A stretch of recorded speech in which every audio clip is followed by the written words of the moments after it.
Welcome viewer, I am Murugan S. This video tutorial describes how to change, rename, reset local administrator account on Windows 10. Type Control Panel in Windows search bar. Click Control Panel.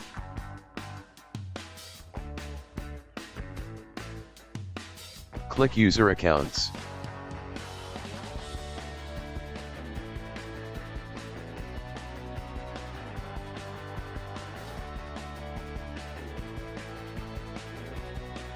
Click Change your account name.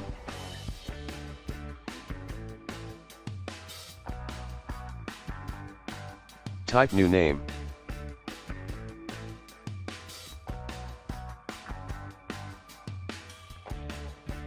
Click Change name. New name changed successfully.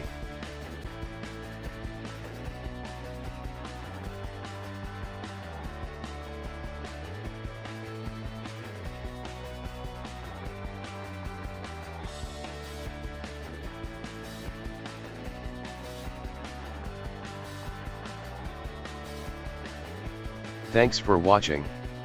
I hope this video tutorial helps to solve the problem. Please like, share and don't forget to subscribe my channel. See you next video.